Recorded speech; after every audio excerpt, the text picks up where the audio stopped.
A'udzu billahi minasyaitonir rajim. Bismillahirrahmanirrahim. Qala al-mu'allif rahimallahu ta'ala wa nafa'ana bihi wa bi ulumihi wa bi asrarihi fid dharain amin ya rabbal alamin. Qala Allah ta'ala fi kitabihil karim wa astaqil qailin. A'udzu billahi minasyaitonir rajim. Bismillahirrahmanirrahim. Ya Allah, fata'ala Allahul malikul haqq wa la ta'jal bil qur'ani min qabli an yuqda ilaika wahyuh wa qur rabbi zidni ilma.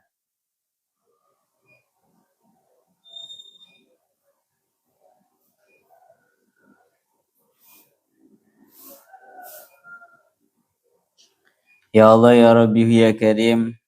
Surat Thaha ayat 114.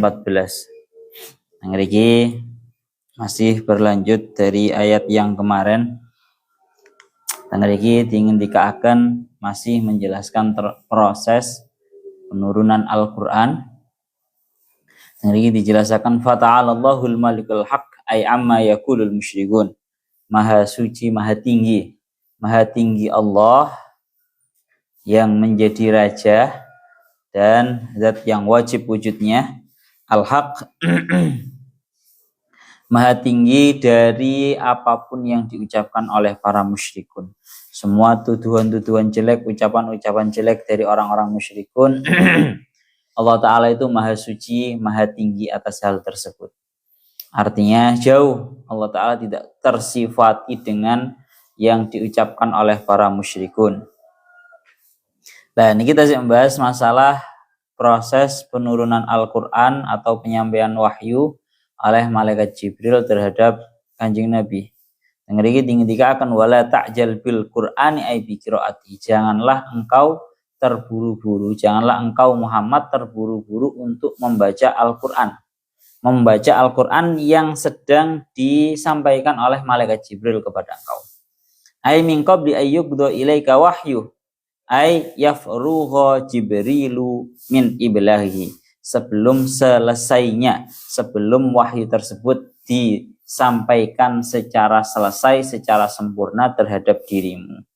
Yakni sebelum malaikat Jibril itu selesai menyampaikannya terhadap dirimu. Jadi ini perintah. Jadi ini perintah oleh bahasanya larangan dari Allah Ta'ala bahwa engkau wahai Muhammad jangan terburu-buru untuk menirukan bacaan Al-Quran yang sedang dibacakan oleh malaikat Jibril kepada engkau. Biarkan malaikat Jibril itu selesai terlebih dahulu.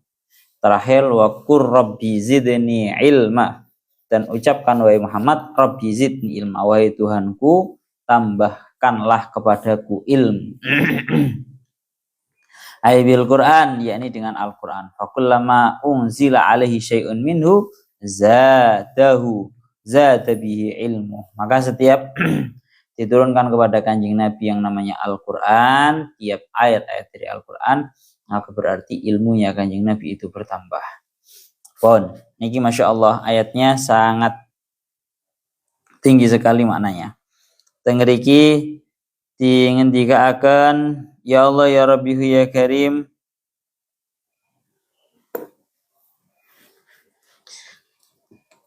Fata'ala Allahul malikul haq, maka maha suci Allah yang maha menjadi raja dan yang maha wajib wujudnya, artinya akan wujud mulai dari zaman azali sampai abadi.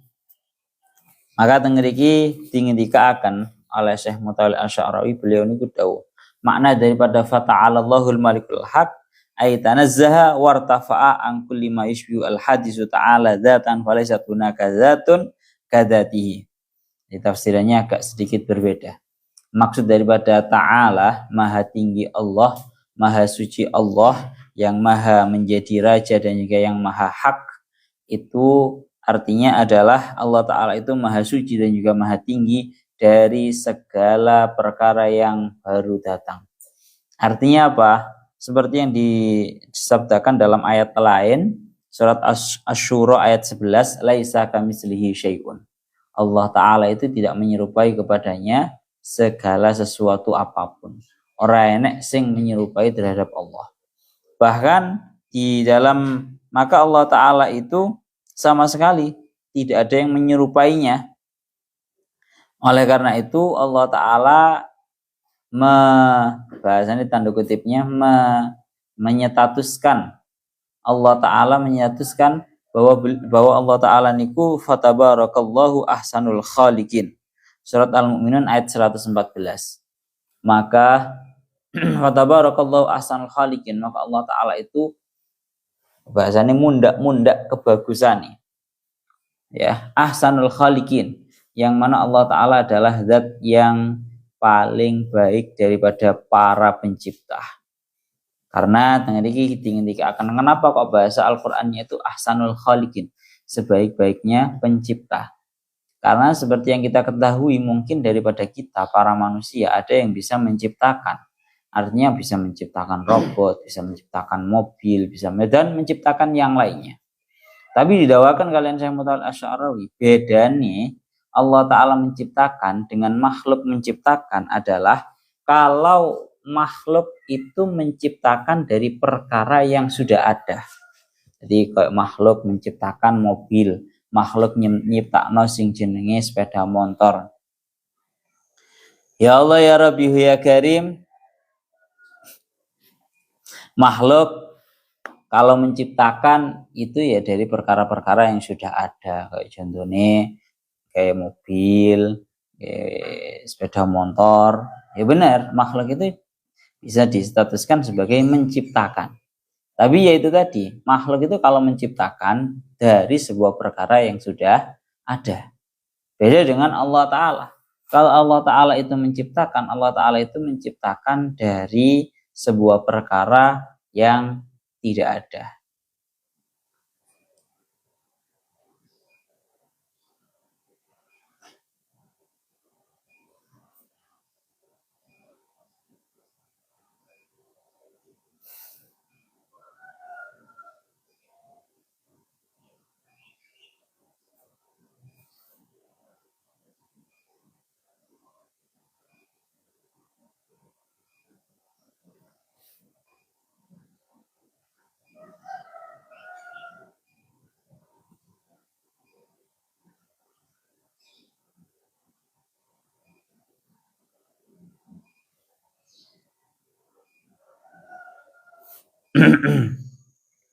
Kon, niku dawuhnya Syekh Mutail Asy'arawi, bedanya ahsanul khaliqin, Allah Ta'ala itu sebagai zat yang terbaik daripada yang menciptakan. Bedanya kalau para makhluk itu menciptakan dari perkara yang sudah ada, kalau Allah Ta'ala itu menciptakan dari sebuah hal yang memang tidak ada, dari perkara yang tidak ada menjadi ada.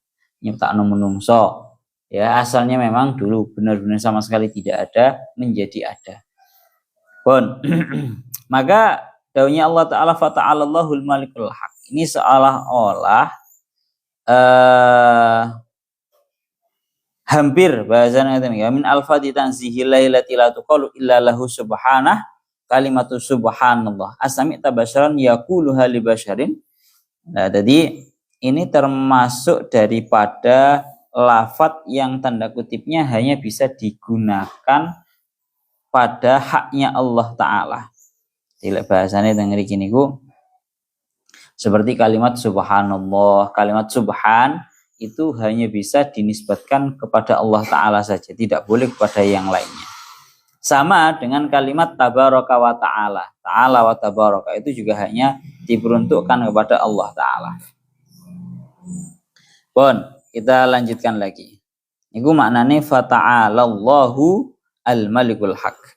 Kalau al-maliku itu maknanya an-nafidu hukmuhu wa amruh. Al-malik yang menjadi raja dengan artian yang hukum dan perintahnya itu pasti terrealisasi di muka bumi ini. Al-haqu aisabitu alladzi la yaqul az-zawal azalan wal abadan. Al-haq itu maknanya adalah zat yang wajib adanya mulai dari zaman azali hingga abadi. Itu maknanya al-haqu. Terus kita lanjutkan lagi.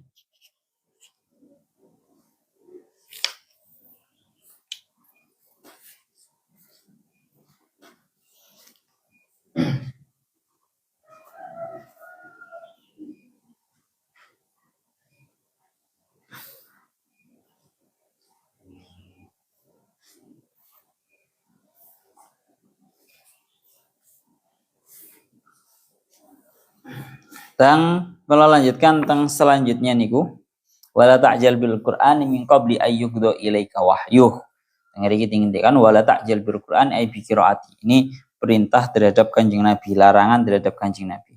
Wahai engkau Muhammad, janganlah engkau mempercepat terhadap bacaan Al-Qur'an. Jangan terburu-buru untuk membaca Al-Qur'an sebelum wahyu itu terselesaikan, dibacakan, disampaikan terhadap diri kamu. Ayyafruha Jibril min iblahi. Sebelum Jibril itu selesai untuk menyampaikan wahyu tersebut kepadamu. Jadi ceritanya ini seperti yang didakwakan oleh Syekh Ashawi. Syekh Ashawi itu dawuh bahwa asbabun nuzulnya ayat ini adalah diceritakan bahwa malaikat Jibril itu mendatangi terhadap Kanjeng Nabi dengan membawa Al-Qur'an. Maka fayala bisujismahu wa yad'u fi qalbihi. Malaikat Jibril itu membacakan ayat Al-Qur'an yang turun kepada Kanjeng Nabi, dan bahkan malaikat Jibril itu bukan hanya membacakan saja, akan tetapi juga dicantumkan, standar kutip kan. Malaikat Jibril itu bisa mencantumkan ayat Al-Qur'an ini langsung ke hatinya Kanjeng Nabi. Akan tetapi fayuridu an-nabiyyu at-ta'jila wa nutqa bihi. Akan tetapi Kanjeng Nabi ini ingin bergegas cepat-cepat membaca Al-Qur'an itu dan mengucapkan terhadap Al-Qur'an itu. Tujuannya nopo? Lek bahasane teng kitab Syekh Mutawalli Asy'arawi, tujuannya pada waktu itu Kanjeng Nabi niku khawatir lupa. Ya, jadi setiap kali malaikat Jibril itu membacakan atau mendiktikan bacaan Al-Qur'an yang turun terhadap Kanjeng Nabi itu seringkali bergegas untuk ikut membaca. Karena nopo? Karena tujuannya adalah khawatir lupa. Kita lanjutkan lagi bahasannya. Kalau dawuhnya Syekh Mutawalli Asy'arawi kurang lebihnya ini seperti yang dawuhnya beliau. Ya Allah ya Rabbi ya Karim. Nih. Wa hadhi muqaddimatun liyatma'inna Rasulullah ala hifdzil Qur'an. Ini merupakan dawuh yang menenangkan terhadap Kanjeng Nabi untuk permasalahan menghafalkan Al-Qur'an. Karena li'annahu sallallahu alaihi wasallam kana yanzilu alaihi al-wahyu terus fayuhawilu i'adatahu kalimatan. Jadi Kanjeng Nabi itu tatkala turun kepada Kanjeng Nabi sebuah wahyu yang pada waktu itu adalah disampaikan oleh malaikat Jibril, Kanjeng Nabi itu selalu langsung mengulangi setiap satu kalimat dibacakan, langsung kalimat tersebut diulangi sama Kanjeng Nabi. Diumpama maca ya Allah ya Rabbi ya Karim alif lam mim, seket maca alif lam mim langsung Kanjeng Nabi ndang nirono. Dzalikal kitab langsung ditirukan sama Kanjeng Nabi. Dzalikal kitab langsung ditirukan oleh Kanjeng Nabi kalimat per kalimat. Kanjeng Nabi malaikat Jibril baru mendiktikan dapat satu kalimat, Kanjeng Nabi juga langsung membaca satu kalimat. Langsung diteruskan seperti itu. Maka fa idza qala al-wahyu masalan kul uhiya ilayya fa ya'khudhu ar-rasulu fi tikrariha fi sirriha wa yuraddiduha khalfa Jibril alaihi salam ma khafata yansaha li syiddati hirsi 'alal Qur'an. Ngeri dingin-dingin. Semisal kalau turun ayat kul uhiya ilayya anna ustama'ana farum minal jinni, itu Kanjeng Nabi akan langsung tiba-tiba mengulang-ulangi ayat tersebut di dalam hatinya dan mengulang-ulangi setelah malaikat Jibril itu membacakan per kalimat-kalimatnya. Karena nopo Kanjeng Nabi itu khawatir makhafata yansa, Kanjeng Nabi itu khawatir kalau malaikat Jibril ini setelah mendiktikan, kalau tidak ditirukan sama Kanjeng Nabi perlafadznya, dikhawatirkan Kanjeng Nabi itu lupa. Itu kekhawatiran Kanjeng Nabi. Sebenarnya padahal yang namanya Al-Qur'an ini adalah sebuah risalah yang sangat besar. Ngeri gitu ngendika akan ngoten. Akhirnya fanahahullahu an hadil ajalah. Oleh karena itu Allah Ta'ala melarang terhadap Kanjeng Nabi dari sifat tergesa-gesa ini dengan dawuhnya beliau, dengan dawuhnya Allah Ta'ala wala ta'jal bil Qur'an, surat Thaha ayat 114. Kamu jangan terlalu terburu-buru untuk menyegerakan membaca ayat Al-Qur'an sebelum ayat Al-Qur'an tersebut diselesaikan, disampaikan kepadamu secara tuntas. Ai la tata'ajjal wa la tanshahil bitikrar wa tardid. Kamu jangan terburu-buru, Kamu jangan tersibukkan diri kamu dengan mengulang-ulang. Fasawfa ya'tika nujuha hina taktamil. Wis to, nanti kalau sudah disampaikan secara sempurna, pasti nanti akan kamu bisa hafal. Itu jaminan. Fala takhsha ayyafutaka syai'un minhu talama annani takafaltu bihifdhihi. Jadi kamu Muhammad jangan khawatir untuk kamu kehilangan daripada ayat-ayat Al-Quran. Kamu nggak perlu, malaikat Jibril belum selesai mengutarakan ya per ayatnya, kamu langsung mengulangi kalimat per kalimat. Itu kamu nggak perlu seperti itu. Kamu nggak perlu khawatir. Karena Allah Ta'ala sudah menjamin terhadap Kanjeng Nabi bahwa pasti kamu hafal terhadap Al-Quran dan tidak perlu kamu tergesa-gesa mengulang-ulanginya. Oleh karena itu Allah Ta'ala dawuh teng surat Al-A'la, surat Al-A'la ayat 6, Allah Ta'ala berfirman, sanukri'uka fala tansa. Maka sungguh aku akan membacakan kepadamu, yakni Al-Quran, fala tansa. Maka engkau tidak akan lupa. Ini jaminan daripada Allah Ta'ala. Wes pokoknya malaikat Jibril kok sampai membacakan ayat Al-Quran kepada kamu, nggak perlu kamu terburu-buru, wes tak jamin pasti kamu hafal. Sanukri'uka fala tansa. Aku akan membacakannya kepadamu dan engkau tidak akan lupa. Ini jaminan daripada Allah Ta'ala. Maka fatmain wala taklak wala tuklik ala hadil masalah. Maka tenanglah kamu dalam urusan ini, kamu nggak perlu khawatir. Yes. Ya Allah ya Rabbi ya Karim, intinya ini larangan daripada Allah Ta'ala terhadap Kanjeng Nabi. Wes to, awakmu gak usah terburu-buru sampai menirukan tiap kalimat per kalimat dari malaikat Jibril yang sedang menyampaikan wahyu padahal belum selesai. Wes pasti hafal we. Bahasa kasarannya ngomong ngoten. Kita lanjutkan lagi. Ya Allah ya Rabbi ya Karim. Kalau dalam bahasa surat lain, di dalam surat Al-Qiyamah ayat 16 sampai ayat 7 ayat 18, Allah Ta'ala niku dawuh dengan senada dengan ayat ini. Kalau ayat ini kan bahasanya la ta'jal bil Quran. Kalau dalam ayat lain itu bahasanya la tuharrik bihi lisanaka li ta'jal bih. Kamu jangan menggerak-gerakkan lisan kamu, artinya berbicara li ta'jal bih, agar kamu itu mempercepat terhadap Al-Quran. Gak usah gupu. Inna alaina jam'ahu wa qur'anah. Sungguh sudah menjadi kewajibanku Allah untuk mengumpulkan Al-Quran. Ya, fa idza qara'nahu fattabi' qur'anah. Teng iki dingendika akan ngoten. Ya, tadi kesimpulannya ngono. Lah, maka ngeten, wa hadhihi dhahirah min mu'jizatin Nabi sallallahu alaihi wasallam. Dan model yang seperti ini adalah merupakan sebuah mukjizat terhadap mukjizatnya Kanjeng Nabi. Di mana Kanjeng Nabi itu mendapatkan tanda kutipnya jaminan daripada Allah Ta'ala, gak usah gobo-gobo menirukan tatkala malaikat Jibril sedang mendiktekan Al-Quran, mendiktekan ayat-ayat Al-Quran kepadamu. Nabiyun yanzil alaihi iddatu arba'in minal Quran ay surah kamilatan summa hina yusra ilaihi al-wahyu yu'iduha kama unzilat alaihi. Nah, niki lho.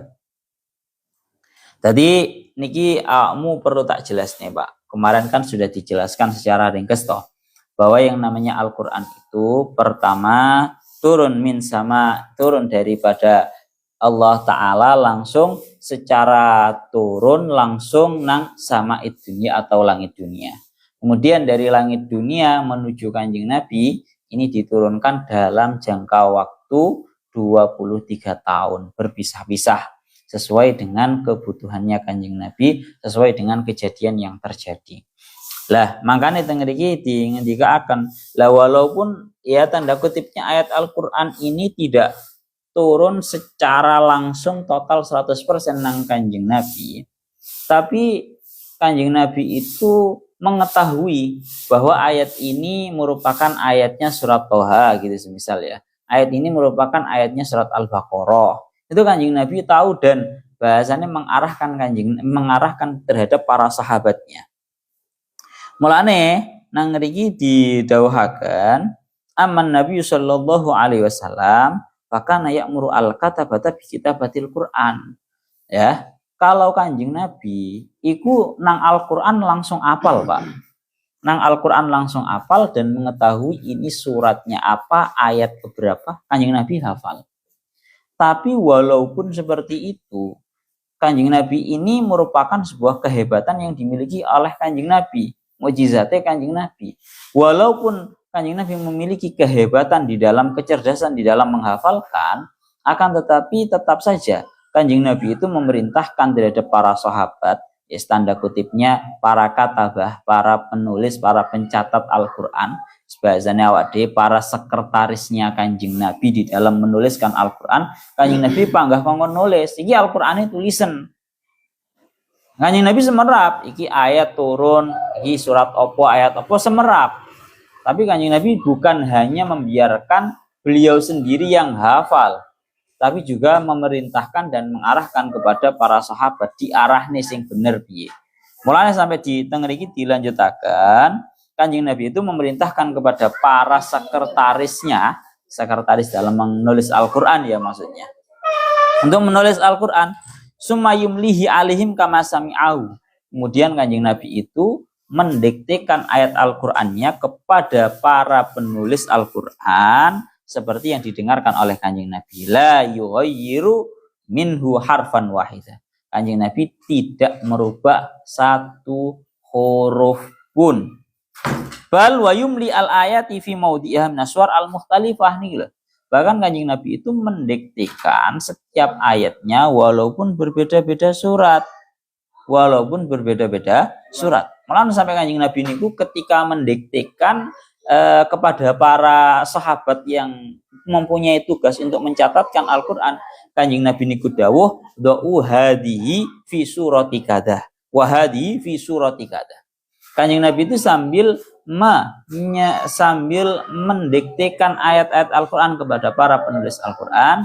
Kanjeng Nabi niku dawuh, iki tekeken ayat ini di surat ini. Ini sampean ini letakkan ayat ini di surat ini. Jadi valid gitu loh. Jadi valid. Kanjeng Nabi memang seperti yang didawuhaken wau bahwa ini sudah jaminan dari Allah Ta'ala, in sanukri'uka falatansa. Aku akan bacakan ayat Al-Qur'an ini kepadamu, falatansa, dan engkau tidak akan lupa. Makanya sampai tatkala penulisannya Kanjeng Nabi niku ya mengarahkan kepada para sahabat, ini ayat ini diletakkan ke sini, ayat ini diletakkan ke sini. Pun lah, ini salah satu yang menjadi hikmah kenapa Al-Qur'an tatkala diturunkan kepada Kanjeng Nabi itu turunnya dalam keadaan sedikit demi sedikit sesuai dengan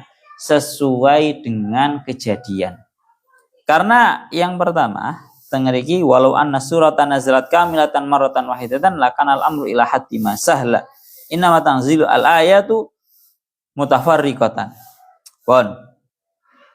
Jadi Kanjeng Nabi niku ngoten nggih dalam menyusun Al-Qur'an itu seperti itu.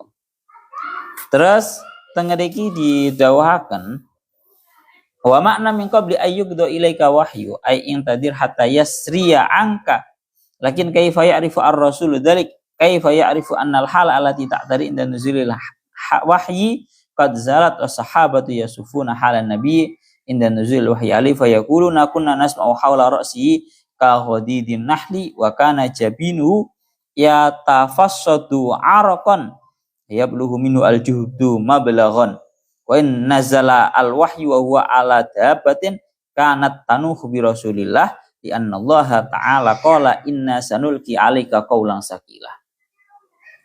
Tengriki niku dingendikaaken. Dadi sing jenenge wahyu, turunnya Al-Qur'an, walaupun cuma bukan langsung semuanya total nih, walaupun cuma sebagian. Maka yang namanya Al-Qur'an itu seperti yang sudah kita bahas kemarin dalam surat Al-Muzammil, inna sanulki 'alaika qaulan sakila. Pian lunggune aja ngono pian. Lunggune aja ngono lunggune. Nah, sila. Jadi seperti yang diketahui bahwa ini merupakan sebuah dawuh dari Allah Ta'ala, inna sanulki 'alaika qaulan sakila. Sungguh aku akan menjatuhkan kepadamu sebuah ucapan yang sangat berat berupa Al-Qur'an ini. Jadi Al-Quran itu tiap ayatnya merupakan sebuah perkara yang benar-benar berat. Saking beratnya, para sahabat itu menceritakan tatkala Kanjeng Nabi itu menerima wahyu dalam keadaan sedang bersamaan dengan para sahabatnya, duduk bersamaan dengan para sahabatnya, itu para sahabat itu berkata, kunna nasma'u haula ra'sihi ka ghadidin nahli. Tatkala wahyu itu turun terhadap Kanjeng Nabi, saya itu mendengarkan seolah-olah di sekeliling mustoko atau kepala mulianya Kanjeng Nabi itu ada seperti suara tawon, ya. Wa kana jabinu yatasaffadu araqon. Kalau turun wahyu, ya, dalam keadaan Kanjeng Nabi duduk bareng para sahabat, itu di sekitar kepalanya Kanjeng Nabi itu kayak ada suara, napa bahasanya, raminya tawon. Dan bahkan sampai jabinu, jabin inilah keningnya Kanjeng Nabi itu nderodos sing jenenge arak atau keringat. Ini untuk menunjukkan bahwa yang namanya ayat Al-Quran itu benar-benar sangat berat. Sampai Kanjeng Nabi lek nampa wahyu bahasan sampai koyo ngene. Itu kalau kondisinya Kanjeng Nabi sedang duduk bersamaan dengan para sahabat. Lah mongko tengriki juga didhawuhaken tatkala Kanjeng Nabi itu menerima wahyu dalam keadaan Kanjeng Nabi itu berada di atasnya kendaraan onta ataupun kendaraan yang lainnya, maka dingendikaken onta itu langsung deglek. Bahasane piye to? Bahasane yes, bahasa langsung deglek ngono lho, Pak. Bahasane itu memang ontanya itu langsung menekuk lututnya. Langsung dari menekuk lututnya tatkala yang namanya ayat Al-Qur'an itu turun terhadap Kanjeng Nabi, sebagai bentuk bahwa memang yang namanya Al-Quran itu merupakan sebuah hal yang terasa sangat berat. Inna sanulki alika qaulan sakila. Lah yang ngerti toh, ini hanya sebagian ayat tatkala turun terhadap Kanjeng Nabi. Ini hikmahnya kenapa kok ayat Al-Quran itu di sisi memang turunnya itu sedikit demi sedikit, sesuai dengan kenyataan, sesuai dengan jenenge kejadian, maka yang namanya Al-Quran itu tidak diturunkan secara langsung brek nang Kanjeng Nabi, karena yang namanya Al-Quran itu merupakan sebuah qaulan sakila, sebuah ucapan yang sangat berat. Diturun namanya sebagian naik sampai koyok Kanjeng Nabi langsung seolah-olah di keliling kepalanya itu ada suara ghadidin nahal, ya, suara raminya tawon, dan langsung yang namanya keningnya Kanjeng Nabi itu langsung banyak mengeluarkan yang namanya keringat. Bahkan kalau Kanjeng Nabi menerima wahyu dalam keadaan di atas kendaraan, maka untanya itu langsung menekuk, ya, otomatis langsung menekuk terhadap menekuk terhadap lututnya. Pun niki dawuh Syekh Mutawalla Asy'ari mulakno dingendikaken pelan-pelan. Ayat Al-Qur'an itu turun sedikit demi sedikit. Bahkan sampai saking beratnya Al-Qur'an itu tatkala turun terhadap Kanjeng Nabi itu sampai mengalami menggigil, bahasane ngoten nggih. Menggigil kedinginan, taj'alhu yatasabbabu araqan hatta yaqula, sampai Kanjeng Nabi dawuh zammiluni au tasiruni. Kanjeng Nabi ini tatkala turun wahyu yang pertama sampai dawuh minta tolong zammiluni, ya, tolong selimuti aku. Ini bahwa yang namanya ayat-ayat Al-Quran itu merupakan inna sanulki alika qaulan sakila, merupakan sebuah ayat yang sangat berat sekali. Maka Allah Ta'ala itu ingin meringankan beratnya ini atas Kanjeng Nabi. Lah sebagian ayat mohon Kanjeng Nabi oleh kabotan sampai koyok ngono iku ing dalam menerima qaulan sakilah, Al-Qur'an yang merupakan ucapan yang sangat berat. Ya, ayat-ayat sebagian tok ae lho. Danio apa maneh langsung sak Quran gak kuat. Secara wataknya manusia itu gak kuat untuk menerima wahyu yang seperti itu.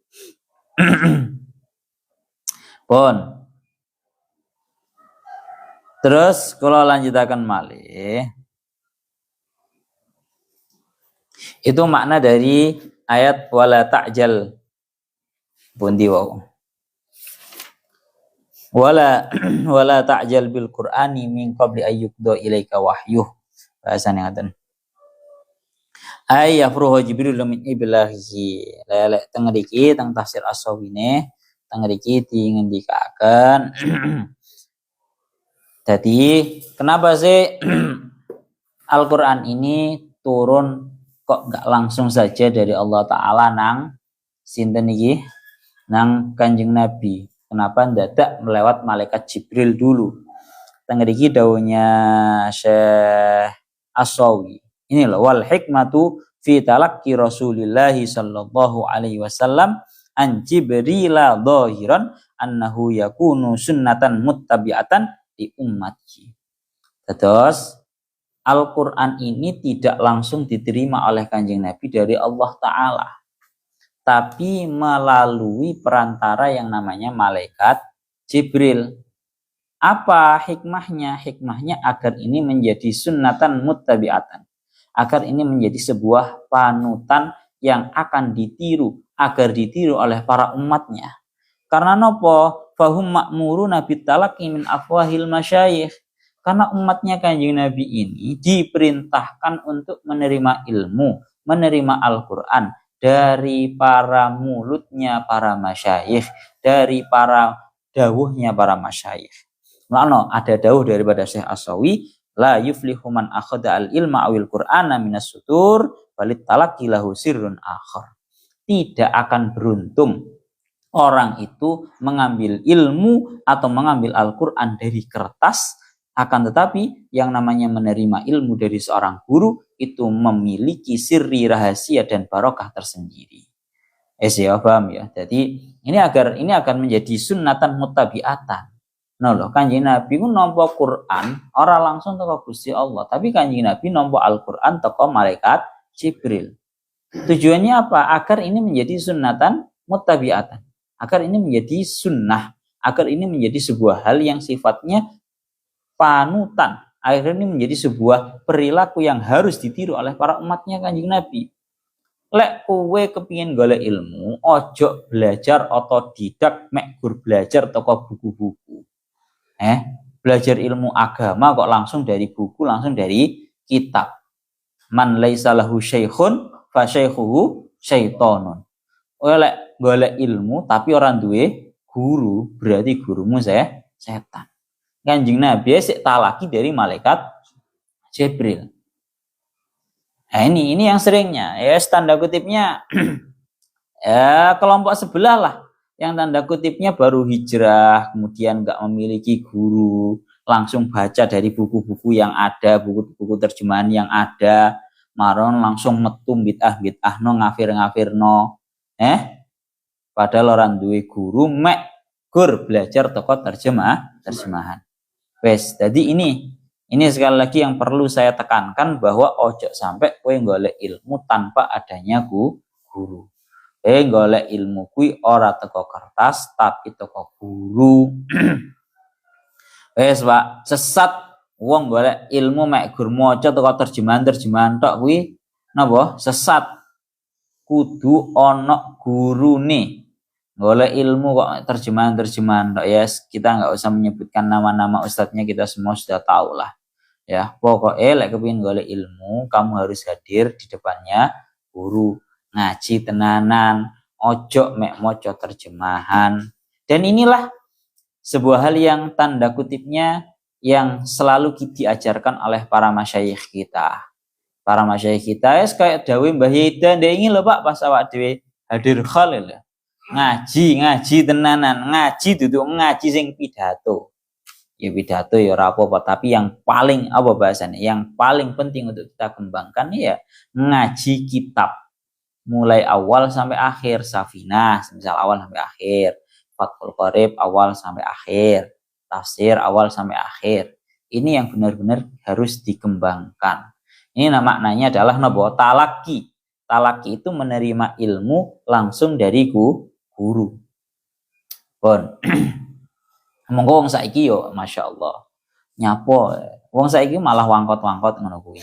Ngomong lek kapan nggak perlu hadir ke guru itu nggak perlu. Wes cukup kita baca terjemahan. Cukup kita lihat dari yang namanya YouTube. Wah, repot maneh. Tanda kutipnya kalau kamu masih bisa untuk ketemu dengan guru-guru, bukui tanda kutipnya guru nang desamu dewe. Itu ya kamu harus talaki dari para guru itu. Aja mek guru ngaji online, apa mana mek guru lewat video, itu baik, tapi tidak kalah baiknya tatkala kita benar-benar hadir di hadapannya guru yang mana ini disebut dengan talaki. Kanjeng Nabi talaki dari malaikat Jibril. Wis ya, jadi iling-ilingan tenan. Itu yang perlu difahami. Terakhir tengriki tinggal akan wa qur rabbi zidni ilma. Ucapkanlah wahai Muhammad, Rabbi wahai Tuhanku tambahkanlah kepadaku ilmu. Ya Allah ya Rabbi ya Karim, ai bil Quran, yakni dengan Al-Quran. Fakullama unzila alaihi syai'un minhu zada bi ilmu. Setiap kali diturunkan kepada Kanjeng Nabi sesuatu, satu ayat, dua ayat kepada Kanjeng Nabi, maka tambahlah ilmunya Kanjeng Nabi. Niki lek dawuh Mbah Yaida, dawuh Abi, ayat wa qur rabbi zidni ilman iki akmu lek diangen-angen tenanan. Iki Kanjeng Nabi, ilmu ini wis tanda kutipnya ilmunya itu sudah tinggi sekali sing jenenge Kanjeng Nabi. Tapi Allah Ta'ala ndawuhi dumateng Kanjeng Nabi bahwa wa qur rabbi zidni ilma. Wahai Muhammad ucapkan, wahai Allah Tuhanku tambahkanlah kepadaku ilmu. Oh ini perintah kepada kita semua untuk kita semua itu harus memiliki semangat untuk terus menambah ilmu. Ilmu itu tidak akan ada habisnya aja.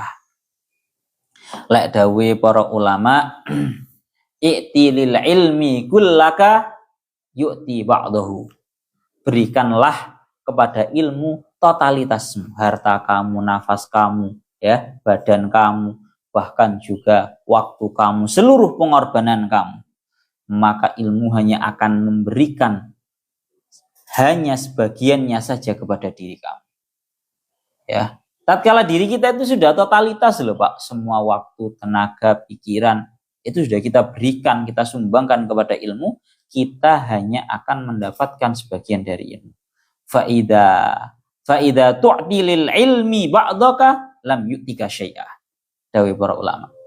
Tapi kalau kamu sampai memberikan kepada ilmu hanya sebagian daripada diri kamu, waktu kamu cuma kamu sumbangkan setengah, ora total.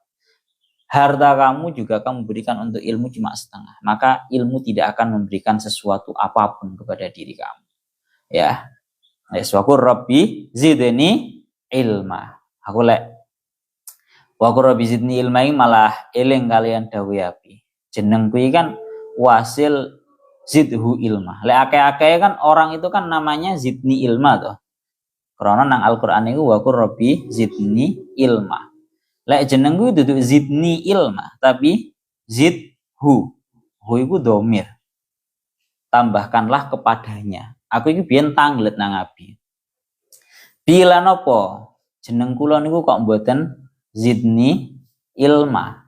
Kenapa kok Abi niku menamakan kula itu dengan nama zidhu ilma? Kok mboten zidni ilma? Tak takokno ngono nang Abi biyen. Abi jawab, "Iya nak. Krana lek aku jenengno sampean dengan kalimat zidni ilma, itu berarti artinya sampean sendiri yang berdoa. Ya Allah tambahkanlah kepadaku sebuah ilmu. Tapi lek jenenge sampean iku zidhu ilma, iku sing ndongakno aku.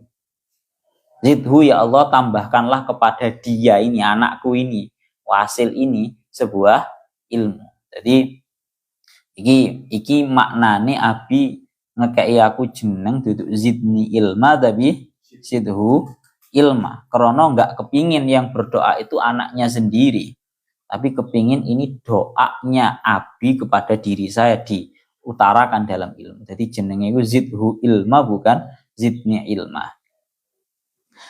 Kita lanjutkan lagi. Jadi didhawuhaken kalian para ulama ngeten. Ini iki intermezzo Pak, nyapa dadak pembahasan tutuk kono serapopo. Saing eling abi babakan iki mang.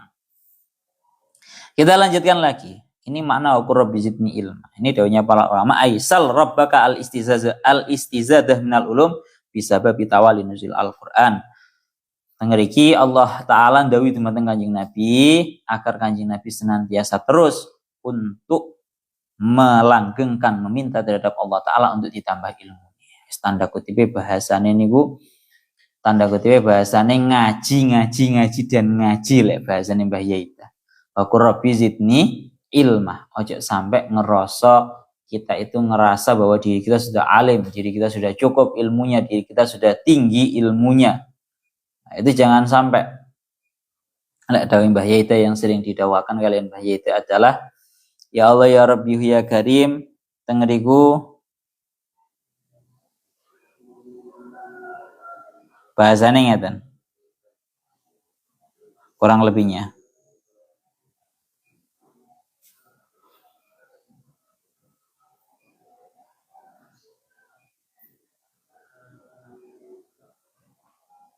dawuhnya Ibnul Mubarak ya. Ini yang sering didawakan kalian Mbah Yaita la yazalul mar'u aliman ma ta'allam. Seorang manusia itu akan terus la yazal mar'u aliman ma ta'allam. Seorang manusia itu akan menjadi orang yang alim selagi dia masih mau terus untuk belajar. Tapi fa idza dhanna annahu alimun faqad jahil. Maka tatkala dia itu sudah menyangka bahwa dirinya itu sudah alim, maka di detik itu pula dia sontak menjadi bodoh. Ini yang sering didawakan kalian baca seperti itu. Lek dawuh Abi ku sing sering didhawuhno, wong iku lek tambah alim tambah bodoh. Tapi wong ku lek tambah bodoh tambah alim. Sing sering didhawuhno Abi ngono. Wong lek tambah pinter iku tambah bodoh. Tapi wong lek tambah bodoh iku tambah alim. Paham ora maksudnya? Jadi Abi ku sering dawuh koyo ngene iku sering. Artinya bagaimana orang itu kalau pintar, benar-benar pintar, itu akan semakin terus merasa bahwa dirinya itu masih bodoh. Ibarat kata orang itu kalau selalu gemar belajar, dia akan mengarungi yang namanya lautan ilmu. Semakin dia merasa bahwa masih luas sekali samudera ilmu yang belum dia arungi.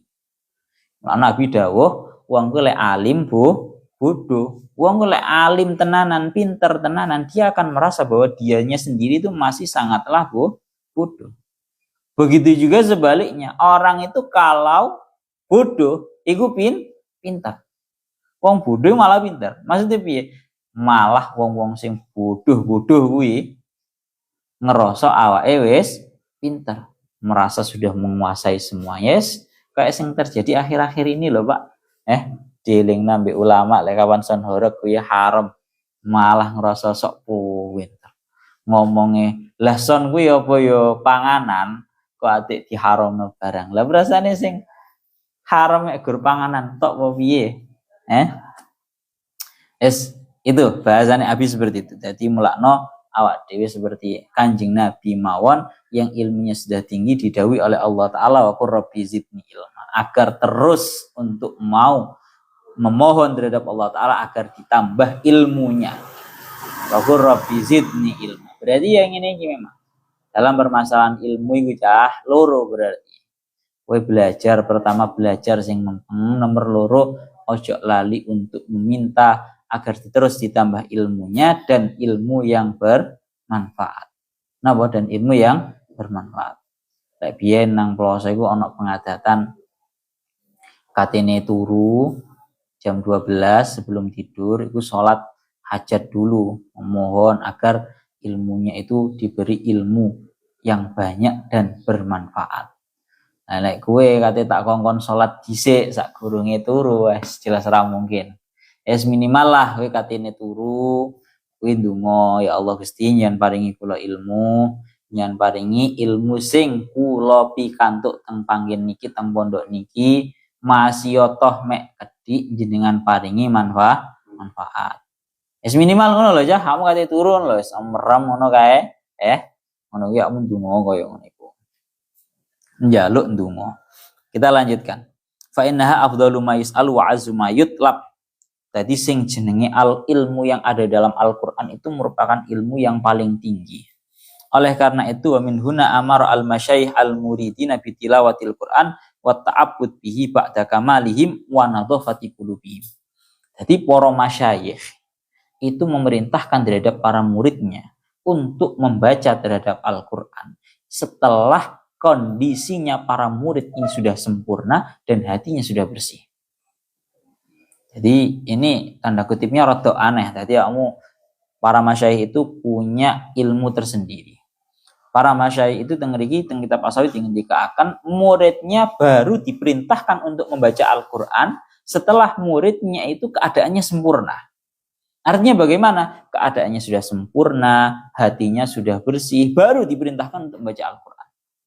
Kalau belum sempurna, hatinya masih kotor dan seterusnya, itu para masyayikh tidak memerintahkan terhadap muridnya untuk membaca Al-Qur'an, tapi disuruh untuk memperbanyak zikir.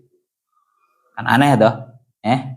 Jadi para masyayikh itu wa madamu lam yakmulu ya'muruna bil mujahada bidzikri wa nahwihi itakhlusa qulubuhum. Nah, ini tinggi akan ngoten. Jadi para masyayikh itu selagi muridnya itu belum sempurna, hatinya masih kotor, ya, maka para masyayikh itu tidak memerintahkan terhadap para muridnya untuk baca Al-Qur'an. Tapi mek dikongkon zikiran tok. Malah dikongkon mau apa? Mek zikiran tok. Wal hikmatu fi dzalik annal ghafla fi dzikri akhaffu minha fil Qur'an lima fil asar. Kenapa kok justru orang murid yang masih belum sempurna itu diperintahkan untuk membaca zikiran, orang diwakon maca Al-Qur'an? Karena ghaflah atau kelalaian yang terjadi tatkala berzikir itu masih bisa ditoleransi daripada ghaflah, kelalaian tatkala seseorang itu membaca Al-Qur'an. Wong zikiran pikirannya merono-merono, kurang begitu konsen, itu masih ditoleransi. Tapi kalau membaca Al-Qur'an pikirannya merono-merono, ora konsen, ora angen-angen apa sing nang jero Al-Qur'an, itu sedikit kurang bisa ditoleransi. Quran dihentikan dalam asar rubba qari'in bil Qur'an wal Qur'an yal'anu. Banyak sekali orang yang baca Al-Qur'an tapi Al-Qur'an itu malah melaknat kepadanya.